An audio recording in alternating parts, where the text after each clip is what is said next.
The Trilateral Commission was founded by David Rockefeller and Zbigniew Brzezinski in July 1973, and is composed of approximately 325 elites in business, banking, and politics.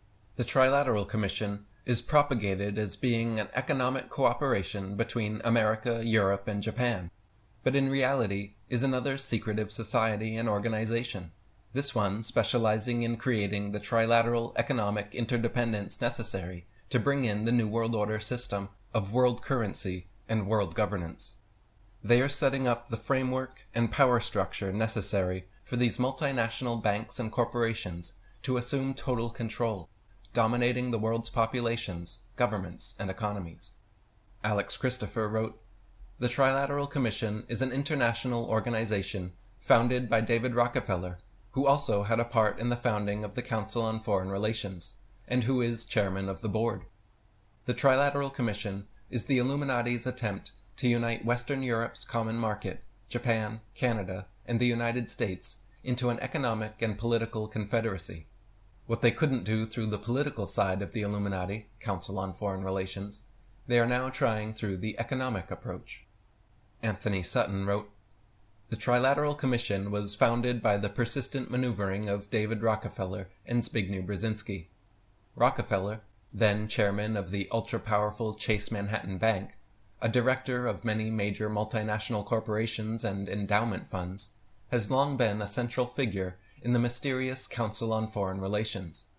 Brzezinski, a brilliant prognosticator of one-world idealism, has been a professor at Columbia University and the author of several books that have served as policy guidelines for the CFR. Brzezinski served as the Trilateral Commission's executive director from its inception in 1973 until late 1976, when he was appointed by President Carter as Assistant to the President for National Security Affairs.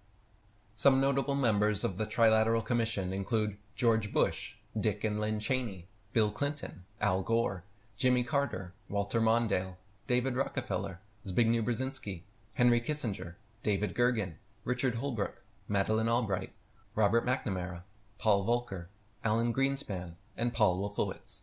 U.S. Senators Dianne Feinstein, Robert Taft Jr., Charles Robb, William Cohen, and John Glenn. Congressmen, ambassadors, secretaries of Treasury, State, and many other political figures are trilateralists.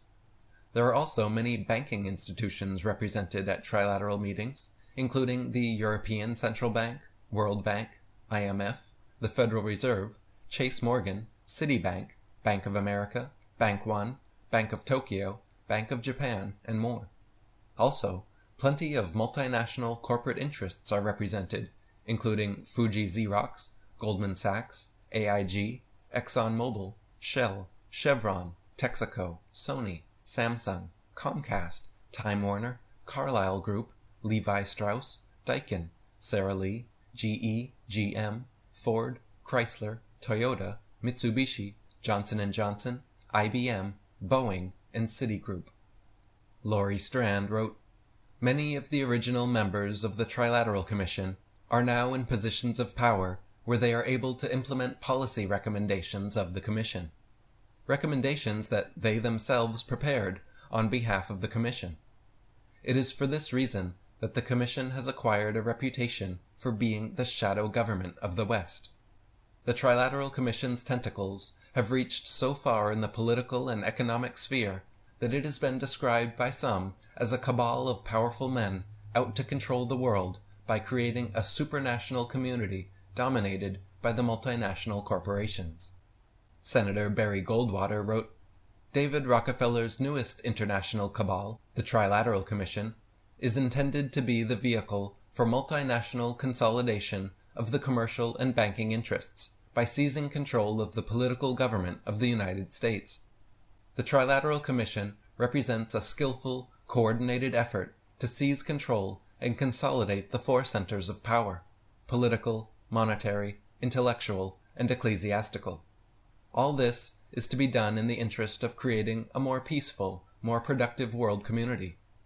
What the Trilateralists truly intend is the creation of a worldwide economic power superior to the political governments of the nation-states involved. They believe the abundant materialism they propose to create will overwhelm existing differences. As managers and creators of the system, they will rule the future. During the birth of the Trilateral Commission was the U.S. Carter administration, which was full of members. President Jimmy Carter and Vice President Walter Mondale were trilateralists. Carter's Secretaries of State, Defense, and Treasury, Vance Brown and Blumenthal, were all members. Carter's National Security Advisor Zbigniew Brzezinski co-founded the commission, and on top of that, Carter placed 26 other members into senior administrative positions. Brzezinski wrote of the commission in his book Power and Principle, saying, "Contrary to the myth, the Trilateral Commission is not a conspiracy designed to dominate the world, but genuinely strives to engage Americans, Western Europeans, and Japanese in a common endeavor to shape a more cooperative world." In the same book, he wrote, all the key foreign policy makers of the Carter administration had previously served in the Trilateral Commission. The next president, Ronald Reagan, was not a trilateral member, but his vice president George Bush was, and so were many men in his administration. After Reagan was 8 years of Bush the trilateralist, then 8 years of Clinton the trilateralist, both of whom appointed dozens of other members to high-level positions. Bush Jr. is not a member, but his father is, his Vice President Cheney is, and he has appointed members to his cabinet. At a Trilateral Commission meeting in 1991, David Rockefeller actually said, "We are grateful to the Washington Post, the New York Times, Time Magazine, and other great publications whose directors have attended our meetings and respected their promises of discretion for almost 40 years. It would have been impossible for us to develop our plan for the world if we had been subject to the bright lights of publicity during those years. But the work is now much more sophisticated and prepared to march towards a world government. The supranational sovereignty of an intellectual elite and world bankers is surely preferable to the national auto-determination practiced in past centuries." Dr. Johann Koppel said, "The interests behind the Bush administration, such as the CFR, the Trilateral Commission, and the Bilderberg Group, have prepared for and are now moving to implement open world dictatorship within the next 5 years. In 1983, I warned of a takeover of world governments being orchestrated by these people. There was an obvious plan to subvert true democracies, and selected leaders were not being chosen based upon character, but upon their loyalty to an economic system run by elites and dedicated to preserving their power. All we have now are pseudo-democracies."